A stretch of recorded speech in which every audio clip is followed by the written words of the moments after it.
Texto 2, Unidade 2, Características gerais da história da filosofia.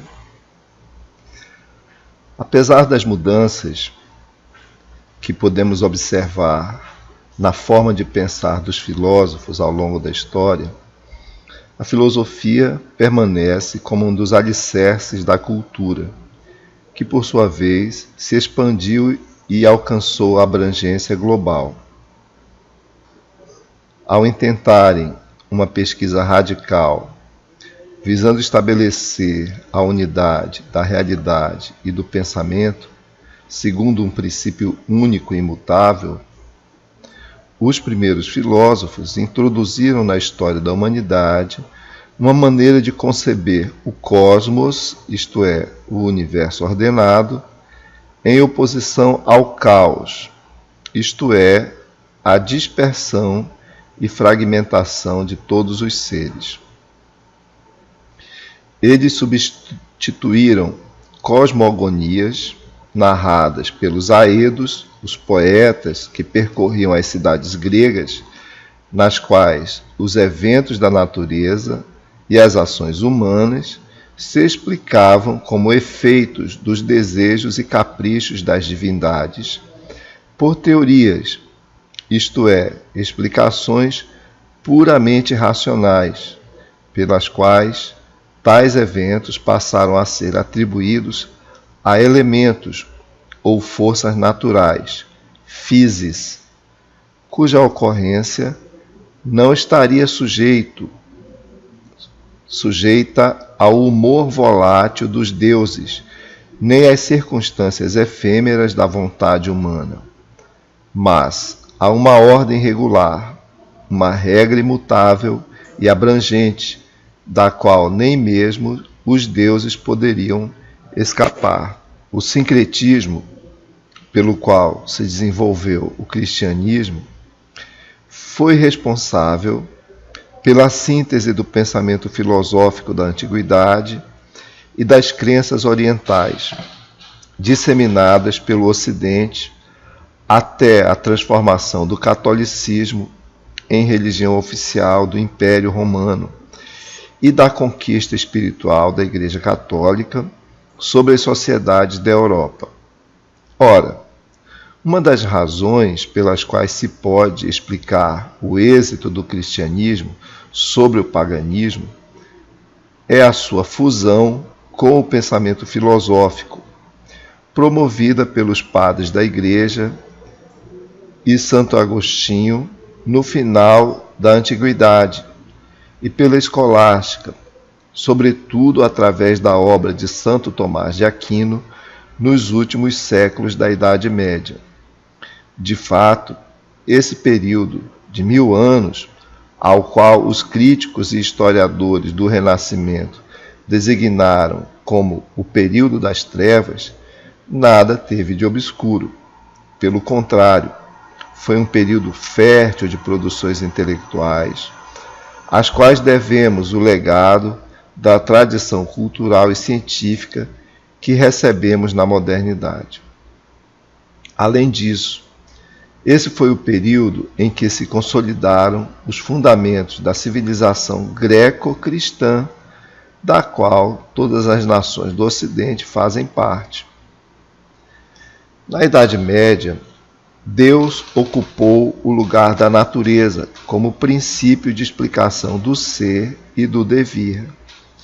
Contudo, o Deus, concebido pelos cristãos, foi pensado a partir das teses de Platão e Aristóteles, como princípio imutável, impessoal, portanto neutro, uno e indivisível, bom, justo e belo.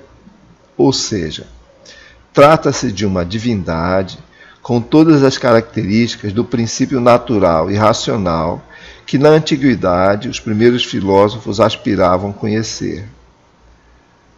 Apesar de adotar o teocentrismo como forma de pensar, a sociedade medieval concebia a verdade, a ciência e a fé como objetos de investigação racional, de maneira a sustentar as verdades de fé a partir de explicações racionais e de assegurar a compatibilidade da ciência e da filosofia com as doutrinas da religião cristã. A partir do século XIV, no Renascimento, os artistas, os cientistas e os filósofos europeus passaram a defender o valor das ações humanas, comparando-as com as ocorrências naturais como parte da mesma realidade, pela qual ambas concorrem para a realização da criação divina. Tratava-se de uma retomada do interesse pelo antigo conceito de natureza, propiciado pela redescoberta de textos de filósofos e matemáticos da antiguidade, nos quais a atividade intelectual estava estreitamente ligada às preocupações de ordem prática. A unidade da teoria e da técnica, realizada no Renascimento, fomentou a valorização do humanismo, que se expressa na arte de Michelangelo, na ciência de Galileu e na poesia de Dante. Mas esse humanismo teve desdobramentos pelos quais a modernidade poderá ser concebida como um período inteiramente distinto da Antiguidade e da Idade Média, destacando-se pela especificidade de sua atitude intelectual frente ao conhecimento e às questões práticas. No que concerne ao conhecimento, o pensamento antigo e o medieval adotaram a contemplação como atitude privilegiada, em detrimento das atividades técnicas, da experiência e da observação.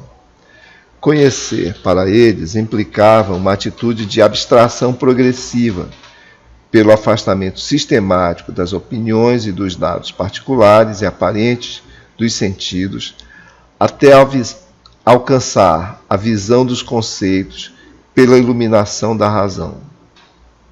Um tópico crucial separou os medievais dos antigos: a adoção da criação como princípio fundamental do ser e do devir.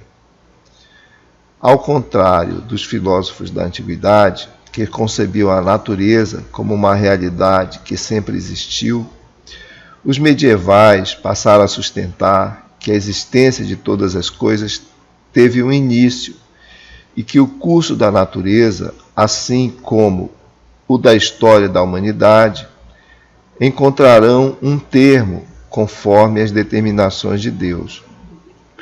No que concerne às questões práticas, antigos e medievais divergem no que tange às condições requeridas para alcançar a felicidade. Para os antigos, é na dimensão política que, enquanto pertencente a uma coletividade, o cidadão pode alcançar sua plena realização. Para os medievais, isso só pode ocorrer no seio da Igreja, sendo o indivíduo, membro de uma comunidade religiosa, poderá alcançar a salvação, ao passo que, fora da Igreja, isso não será possível. Como se vê, porém, nos dois casos, prevalece a ideia de que os valores morais encontram seu fundamento na vida em sociedade e que os seus interesses, os interesses da coletividade, possuem primazia face aos dos indivíduos. Assim, no que concerne às questões práticas, antigos e medievais adotaram a concepção de que o trabalho constitui uma atividade servil e, portanto, menos nobre do que a atividade intelectual destinada aos homens livres e aos doutores da Igreja. Os primeiros entendiam que o trabalho manual tinha de ser reservado aos escravos, ao passo que os segundos o concebiam como um castigo destinado aos pecadores. Portanto, ambos desqualificavam as atividades do artesão e dos demais trabalhadores, relegando-as à dimensão inferior da cultura e da vida social. Os modernos adotaram uma postura bem diferente. Quanto ao conhecimento, a teoria e a prática se tornarão indissociáveis a partir do Renascimento, perdurando como tal até agora. Os modernos entendem que o conhecimento não consiste na adequação das teses do sujeito às características dos objetos, como se o pensamento viesse se acoplar à realidade e como se esta permanecesse como tal, desde sempre à espera de ser desvendada pela consciência.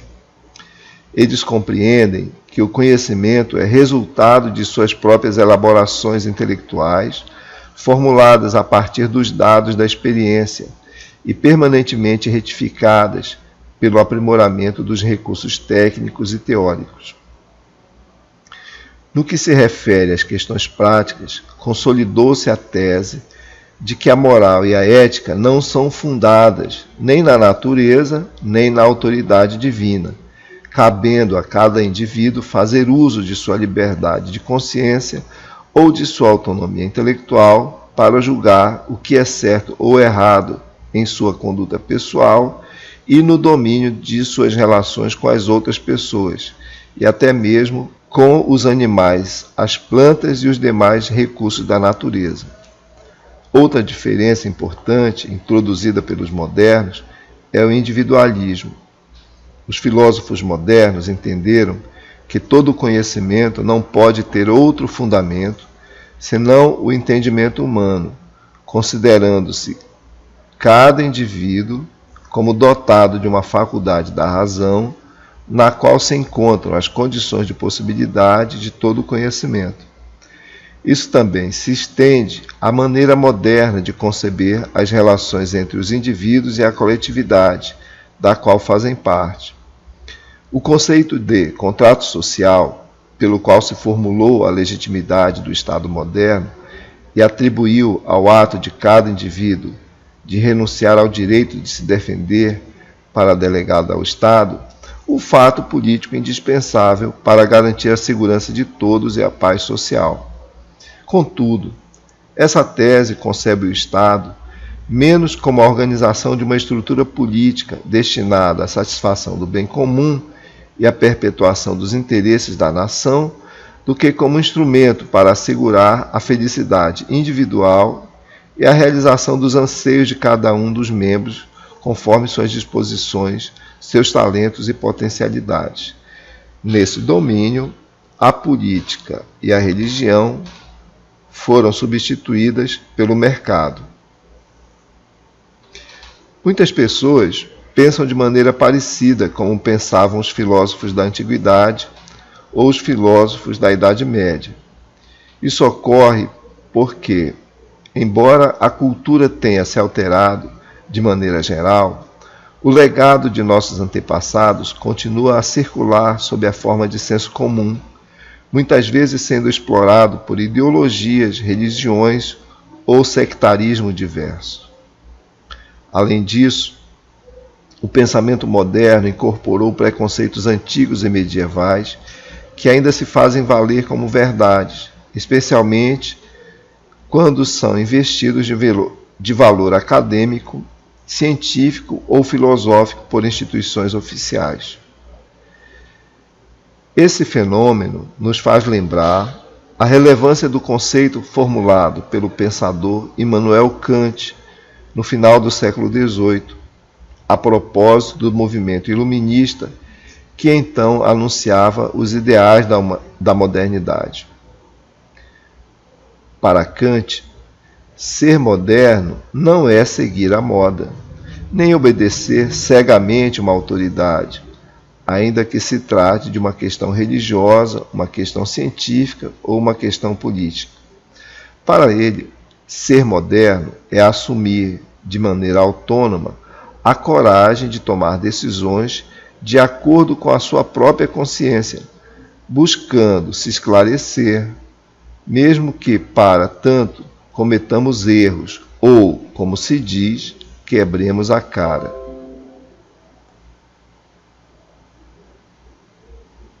A atitude proposta por Kant se disseminou devido a múltiplos e diferentes processos econômicos, políticos, sociais e culturais, de maneira que até mesmo os fundamentos antropocêntricos da modernidade foram solapados.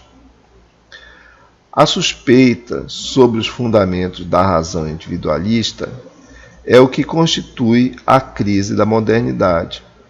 A pós-modernidade é a atitude de explicitação dessa crise e de formulação de propostas para redimensionar as bases filosóficas da ciência, da filosofia, da ética e da política, para superar os impasses teóricos e práticos que enfrentamos nos dias de hoje.